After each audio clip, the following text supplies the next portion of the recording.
Hello and welcome to another episode of It Came From the Page. And today, I thought it would be fun to talk about my top 15 reads that are books that I read because of the event GarBaugus. So GarBaugust is on its third year. It's ending in a few days. So I'm going to be including things that I read this month as well, but I'm also including things that I read the prior 2 years.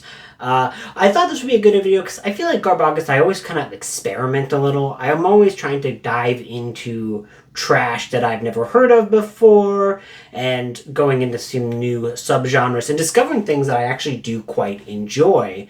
What's up, Noms? You want up? Sorry, my cat Nami was looking at me. And I thought it would be great to kind of do a celebration as to the top 15 books that I've read because of this event. So, starting off, I will say, oh, hello. Starting off, I will say I will be doing a Cozy Cats Mystery, which is appropriate, because there is a cat right on me right now. Hello, Nami. You don't normally appear in video goes, hey? You're not a little shy. So this one is, number 15, is 6 Feet Deep Dish by Mindy Quigley. This is a Cozy Cat mystery that I discovered due to Kelly from Kelly Hooked on Books. She talked about it in one of her videos, and I said, oh, that sounds fun. The cat's literally named Butterball. And this is just a really fun mystery that's set in this beautiful village, like, nearby Chicago, and it has like this amazing waterfront, and it's like so well described, and the main character is opening up a brand new pizza shop and gets embroiled in a mystery. And I just thought it was really well done. It really had a good cast of characters. It kind of kept you guessing until the end, and was just a ton of fun. So if you're at all into Cozy Cat mysteries, definitely would recommend 6 Feet Deep Dish and the other books in the series. I've not got to the third one yet, but I did like Ashes to Ashes, Crust to Crust, that I read last year as well. So both of those are really good. 6 Feet Deep Dish, I think I just like a little bit more. And that is in the Deep Dish Mysteries. And they always come with, at the very end, they have like recipes and stuff. And it's always like, oh my goodness, this is amazing. Cause it sounds so cool and good. Next up, one that is not going to surprise anyone if they know me. This is Twilight by Stephanie Meyer. I did a reread of Twilight with Kelsey from Slime and Slashers we're doing a full series. We're currently still on Eclipse because we have not recorded the commentary for that, because what we do is we read the books and then we do a drunk commentary of the movies. We have not been doing that like at all this year. We've done 0 of those this year. But I'm sure we will one day do it again. And then, yeah, so we're almost finished the series, our reread of the series. Breaking Dawn is the only one left. I don't know if we'll go into the other, like, kind of like spin-off side series. I mean, it might be fun, like the short life of Britannia and all that stuff. But, I didn't read Twilight for the first time because of GarbAugust. I had read it in high school, but it was really a very fun book to reread. Yes, there are problems with Twilight. Edward's just a little bit creepy. He's a little bit creepy in that first book. But it is also just a tremendously fun book to revisit and reread as an adult and be like, this book really captures being a teenager extremely well. I don't know if you guys are like this, but this is the teen life for me. Woo! I can really relate to how clumsy Bella is, which is like such a important core element of her character, is that she's constantly falling over herself all the time, and I'm like, yeah, that was me in high school. I was very klutzy. No vampire lovers, though. Or was there? I'll never tell. I would if it was true. Next up, one that will not surprise anyone, but this is a Warhammer novel, and I believe this is the only Warhammer novel on this list, so you guys who don't like me talking about it are going to be like, oh, thank goodness, he's done.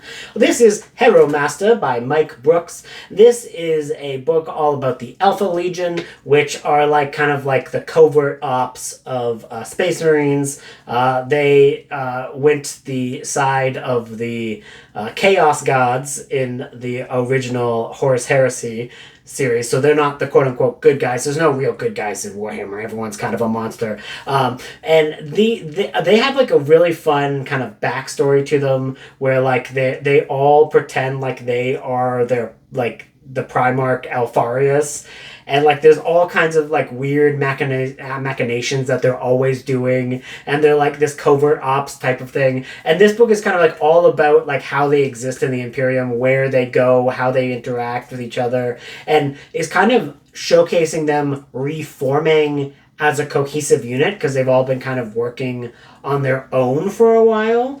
And there's still a lot of mystery as to what happened to their Primarchs. Are some of them alive? I think Omegon is still alive, but that's neither here nor there. And what I really like about this book is that it's like their machinations of them coming together after like 10,000 years of kind of like being split apart. And they are up against these two Imperial agents who are both like Inquisitors. And I related so hard to the enemies angle to the two Inquisitors, because like they used to be friends and now they're like enemies, and like they're always like sniping at each other, and like I'm like, ugh, that's accurate. And like there's a point where like if they actually just stopped being jerks to each other and they just worked together, they would be able to solve the problem and like get rid of the leaders of this organization. But they are always doing infighting, and they can't work together to save their lives. And I was like, that's amazing. I know a few relationships like that, and it's very funny. I love it. And Mike Brooks, who is the author, is always just the best when he's writing any book in the Warhammer universe. He's such a good writer, and he's one of my favorites. So Hero Master is just an absolute delight start to finish. Next up, The Orc from the Office, which is the second book in the Claws and Cubicles series. Now this is smut. This is Orc smut, but let me tell you, it's great. It's really good. The Claws and Cubicles series, I love. It is the series of, like, what if an evil overlord has taken over and has won, but nothing really changes, and now you just have orcs and, like, demons and stuff running office buildings. Like, it's like, the Dark Lord won, but nothing really changed. And it's just like slight changes, and it's still like you're just working in an office. But now there's like a centaur hanging out in the copy room. And the orc in this, he's like like an IT guy, and he's like kind of like, very like refined and like kind of inward and nerdy a little bit. And it's just a very fun idea, because it's like, apparently it's like there is like a mating thing where like if you draw blood from an orc, you guys like, it releases pheromones and you guys fall in love, and it's like them being separated for a while because like it happens in the office, and they're like, the HR like, okay, so you guys are really gonna want to bone, so you both have to work from home for a while until you get over this. And like they talk to each other like over email for a while, and there are definitely some saucy bits, but it's just really cute and funny, and they do grow into a relationship that's outside of the like pheromones wanting them to bone, but that is just like the core idea. And it's just very fun. It's very fun and silly. I don't know if anyone else has read these. I feel like every time these come up, I'm like, why has no one else read The Orc from the Office? It's so good. And I love it. Next up is Nelfs. This is read because of the brilliant, the incomparable Kelsey from Slime and Slashers, the Corn Queen of Louisiana. And I knew that she loved Nelfs, so I finally picked it up and got to it during GarbAugust last year. And oh my goodness, Nelfs is just an absolute delight from start to finish. It is such a fun horror book. Now, there is more to it than what it appears, but I don't really want to spoil that last act. Some people don't like that last act. I really do like that last act and some of the bigger, weirder reveals. And like where the story goes is, I think, really fun and awesome. But for the most part, it is exactly what it looks like, where it's like evil Smurf show. and the Smurfs like start showing up and like ruining people's lives. And like the Smurfs, like the Nelfs are like so foul mouthed. They're like so foul mouthed. They're just like, your mom's a bitch, your mom's a whore, and you're like, oh man, what a rude little dudes. And it's just very fun. I even like the beginning. I know some people, like, it takes a little bit to get started, but I liked the main character from the beginning. There were some surprise deaths in this. Like, there was a death that I did not see coming, and I was really kind of emotionally affected by it. I was like, I thought he was a nice guy. I didn't want him to die. But anyways, that's what happens when you're dealing with Nils. It's not all happy endings. And there's a character called Danube, and Danube is the greatest. Next up, I'm not exactly sure if you would classify this as trash, but I read it anyways for GarbAugust. This is Blaze by Richard Bachman, a.k.a. Stevie King. Stevie King, who would have expected him to come into this list? Stephen King. So Blaze is the book that was in a trunk. Like, it was one of the trunk novels for Stephen King for ages upon ages upon ages, until it finally got, spruced up and, like, finished a little bit and edited and tweaked a little bit, and then released in 2007 under the Richard Bachman name. So there was a time when it was either going to be, I believe it was like it was either going to be Blaze or Salem's Lot. And Salem's Lot is what ended up getting written and therefore kind of created Stephen King's career. So Blaze is this really interesting book that's like kind of a what if. And it's a book that, like, I don't know if it'll work for everyone, but I found it really well written and really kind of touching. It is this story about this guy who kidnaps a kid, and he has some disabilities. So he has been in a life of crime, and he used to be teamed up with this guy who was like this big planner who like did all these things to like set up the ultimate heist. And then that guy dies, but he goes through with the heist to take the kid. But he really cares about the kid, and he really looks after the kid, and it's a really sweet story. You learn a lot about his life, and it's a very heartbreaking life. And it's just like a really kind of a sweet story. It's kind of like more crime based. I don't know if everyone would like Blaze, but I really did. I thought it was a really quite a powerful book, to be completely honest with you. And I don't know how trashy it is. I mean, like, it takes a lot from apparently it takes a lot from Mice and Men. I've never read Mice and Men. I always go, I should read some Steinbeck, and then I never do. I probably never will. But this was good. Next up, a book that was a complete surprise. This is Brigador by a man named Bradley Buckmaster. One, that's a brilliant name. Buckmaster, I wish. That would be so cool. Adopt me, Bradley Buckmaster. Anyway, this was a book that is actually a tie-in to a video game that I never played. I don't actually have that much interest in playing the video game it's based off of, and I know one of the creators of said video games did have some things come out about him that was not super cool. Some old posts where he was not the best person. But I find that, I came to this book because I was watching a channel called Mandalore Gaming, and he did a review of the game, and he talked about, he played a clip from this, like, I guess it's like a prequel novel to show how everything in the game came to be.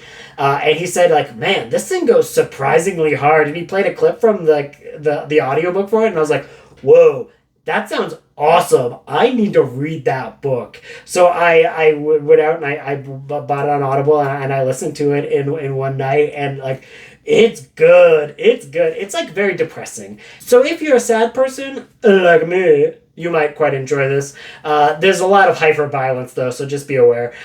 This is a book that it's like there is this military dictatorship that runs this entire planet, and the planet has been under military dictatorship for many, many years, but the rest of the galaxy is basically under, like, a corporate rulership. And they're, like, one of the few the only independent planet in this wide galaxy that has been basically taken over by this corporate entity. And as such, it's almost like, you have Wayland Yutani, and then you have Warhammer on the ground, basically, like of this planet. And basically what happens is the ruler of this dictatorship dies, and the entire planet goes into disarray, and there is a message sent out by the company that is basically like, if you take down this all of these various like defense platforms, we will come in, give you a good job, and everything will be better for you, and you'll get all this money. So it's all of a sudden everyone on this planet is trying to take down all of these various military installations. But like it's like they're throwing a coup, but the thing is, it's like it's just trying to decide what type of hellscape you want to live in. Like, it's probably better to live in a corporate hellscape, but also it's not fun. So it's one of those stories where there's two very bad company, like both sides are pretty bad, which is again one of my favorite like storytelling tropes, is just mutually bad. And the writing is really interesting. There's so many varied characters, and like they are pretty interesting. There's like one of the characters who is like one of the heads in like the guard of the military dictatorship, and they have like these giant mechs called, and that's like the Brigadors, or I believe the Brigador are the mechs. But he was part of the first revolution to put this guy in power, but he believed that he was doing something good, and then he saw that it was bad and terrible, and as such he's like completely unhinged because he doesn't believe in anything anymore, because when he was young he believed in change, and then because he failed at it,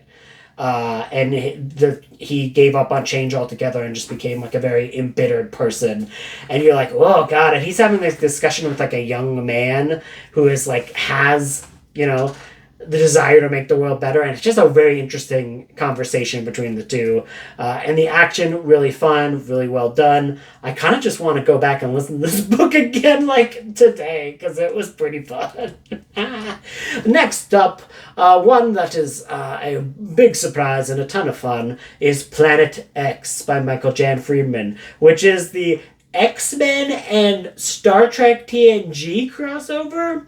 Which is, it's like apparently it's like a sequel to the comic book crossover that they had, but it's like not essential to read that. You get everything pretty easily popping up. And I loved this book because it really got the best parts of the X-Men and the best parts of Star Trek, and they work together super well, surprisingly enough. Like, you have freaking Storm and like Picard like being a little saucy with each other, and like this was made before Picard became Patrick Stewart became Professor X in the X-Men, and there's one point where it's Picard meeting Professor X, and they talk about how much they look alike, and I was like, this is before the first X-Men movie. And like you get like freaking Worf and Wolverine hanging out in the holodeck fighting all of Wolverine's dudes. It's so fun, it's so silly, and it's like, it's not just that, though. Just be aware when you're going into it. It's like there's also a whole other story about, like, just a planet in the Federation that has mutants, and, like, they're kind of having a mutant uprising on their own. And I thought that was really interesting as well. So just, be aware it's not only the crossover. It's, like, the X-Men and the TNG crew are coming into a scenario, but, like, there's a lot of setup and detailing of the planet that they are going to meet and rescue and stuff like that. So I just had an absolutely great time with it. I thought all the characters really felt like their characters. And I just, chef's kiss. So much fun. Planet X by Michael Jan Friedman. Next up is Leia, which is the sequel to Rats. So Leia is the second Rats book by James Herbert. I don't really like the Rats that much. I think the Rats is fine. It has a few good set pieces, but as a whole, the characters are just bleh. And it's just kind of meh. And it's got like it's got some iffy bits in it where you're like, oof, what are you doing there, Mr. Herbert? Don't like this. But Leia, now Leia is where it goes and runs rampant. Because the rats are like, the giant killer rats are like loose in this like wildlife preserve kind of thing. Like, I guess it's not a preserve. It's just like this just giant park area in Britain, and like they are getting up to so much mischief. You don't have to wait till the end to get rat politics, because like there's a lot of rat politics where there's like one rat who's like, I'm gonna take over these other rats, and the other rat's like, man, we're those weird brain rats, and you're like, hey, rat politics, rat politics, rat politics. Don't blame me. I voted for brain rat. Anyways, I just have a great time with this book. There's like, it has the same strengths that The Rats does, where there's all kinds of awesome set pieces, but what it doesn't have is the bad parts of The Rats, so it is just a win all around. And I do love, there's one point where they have like protective suits, and the rats can't break through the suits, but they still like pinch them, and like it sounds like really painful, and like it's one of those animal attack books where you can like actually find things related, because like nobody's been eaten alive before, right? So like you can read that and go but you can't actually know what it feels like when you're reading it. You can't be like, oh yes, I remember being eaten alive back in my 60s. No, it's never happened. People don't get eaten alive very often. So, I mean, some people do, but anyways, that's neither here nor there.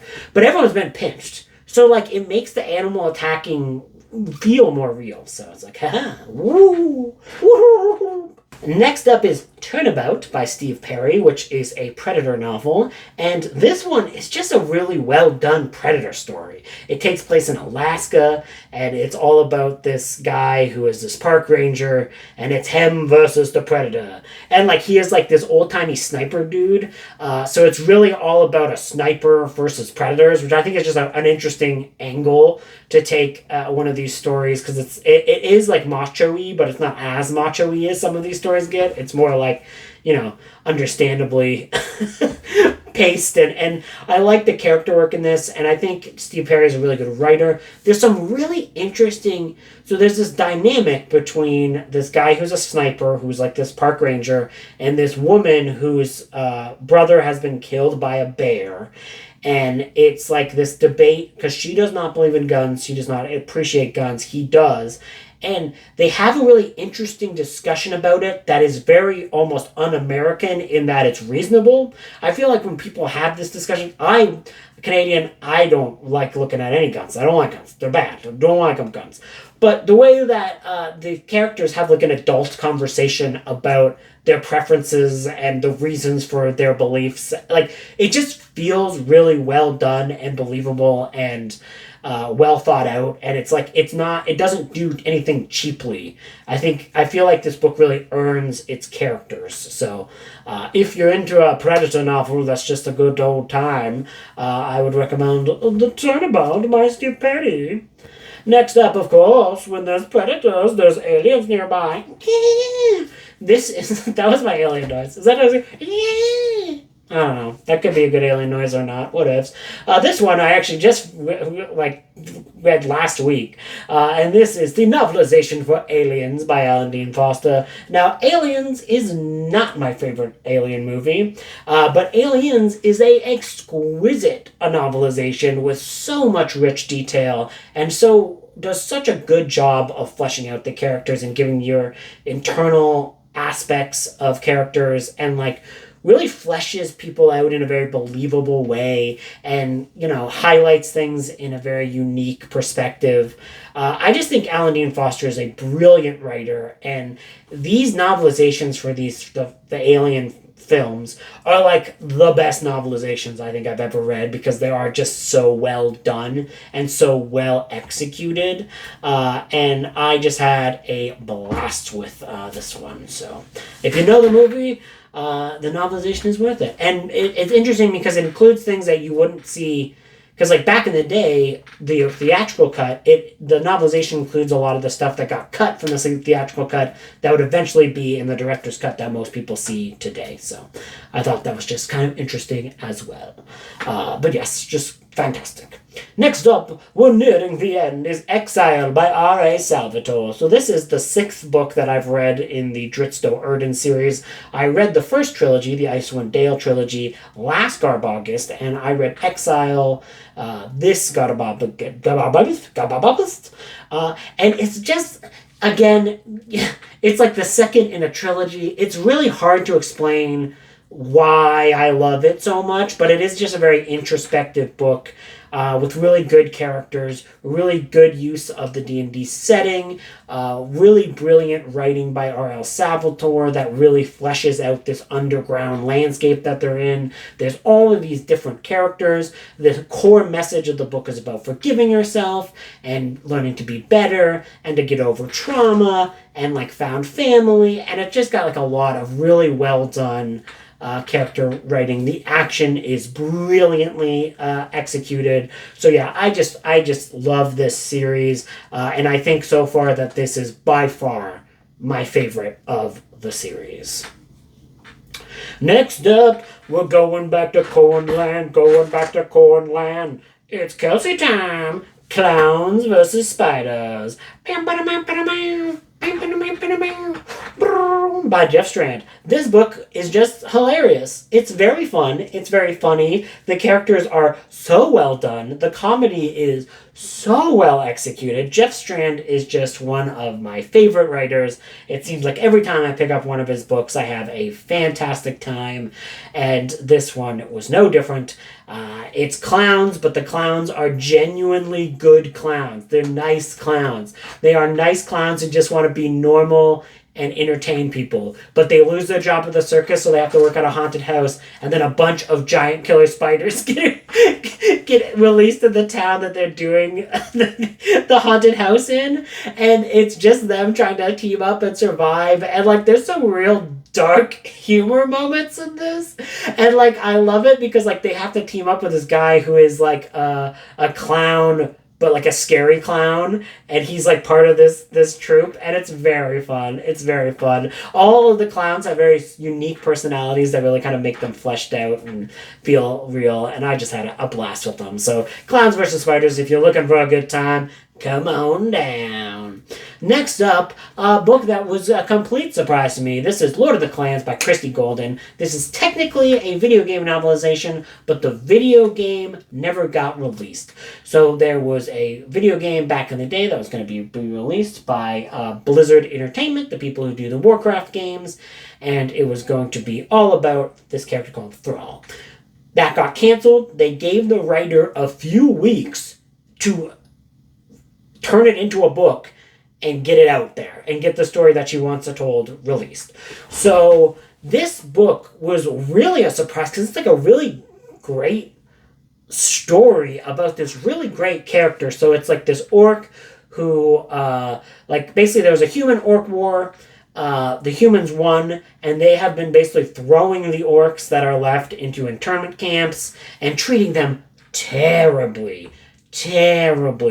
And there was one orc that gets taken by the general who's like in charge of these horrible camps, and he basically takes this one orc and he says, I'm going to raise this orc as my son, but basically he just wants him for the fighting pits to get him more money, and he treats him horribly. And it's like a really interesting tale about like this abusive alcoholic father and this orc who is both who's an outsider in both of his own culture and his his adopted culture, because he's never seen as fully human by a lot of the people who interact with him, and he has a lot of interesting thoughts and ideas, and it's just a really well fleshed out story with very three-dimensional characters and a lot about what does it mean to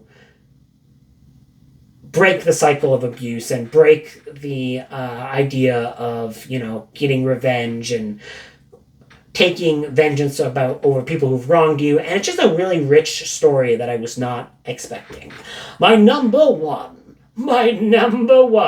is The Lazarus Heart by Billy Martin. This is a Crow novel. Now, I know many people are thinking about Crow this week because apparently the new movie is dog shit.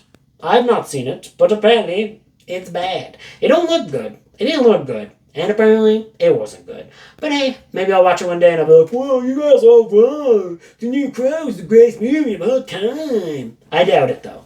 But if you're looking for Crow that is Crowtastic, you gotta find the Lazarus Heart. So I love Billy Martin. Exquisite Corpse, Drawing Blood.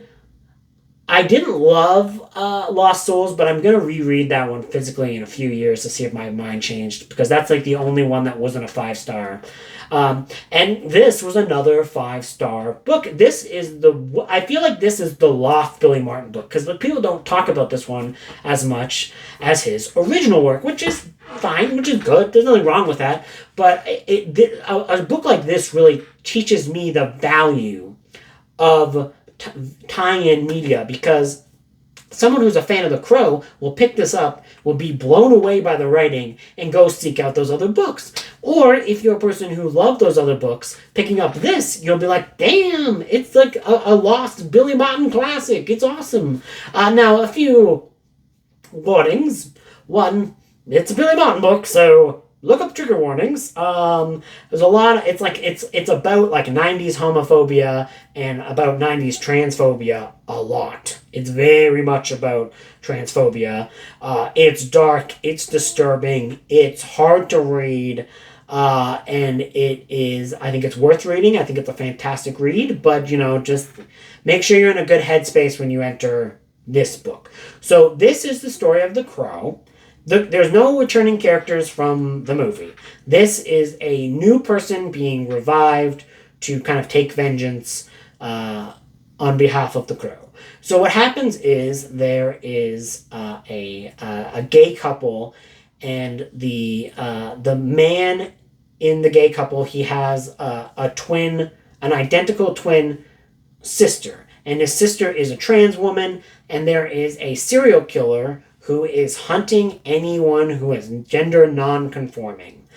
And the things that this guy says is like, one, so horrifying and so disturbing, but also, two, is not outside the realm of everyday talking points now. Like, the right has made such a boogeyman that of any person who is at all gender non-conforming, but especially people who are trans, that they sound like the serial killer in this book. Like, the things that the serial killer in this book says are things that you can probably find on Twitter today, people just out and out saying like it's normal.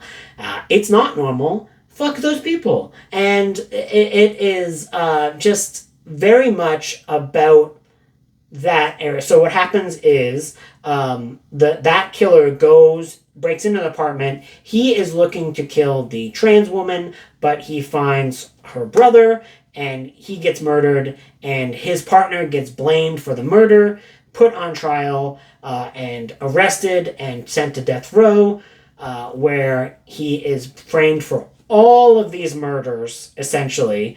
And this is a book and he eventually dies in prison. Someone kills him in prison, and then he kind of comes back as the Crow to get revenge against all these shitty cops and to stop this serial killer before he strikes again. This is a very introspective book. A lot of it is talking about the characters, how they got there, what they believe, how they came to be who they are.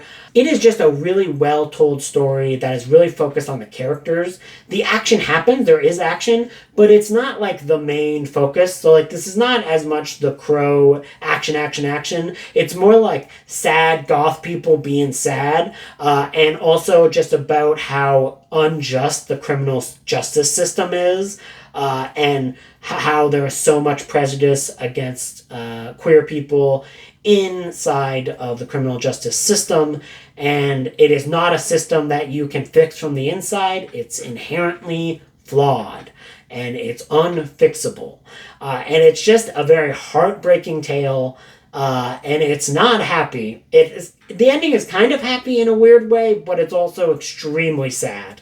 It is a very emotionally draining book, but I think it's a really important read, and I loved it. So yeah, definitely would highly recommend The Crow, Lazarus Heart. I would love to hear what you guys read for GarbAugust. What was the book that really inspired you to continue diving into the realms of things that people call trash. Love to hear. Have a good day. Goodbye.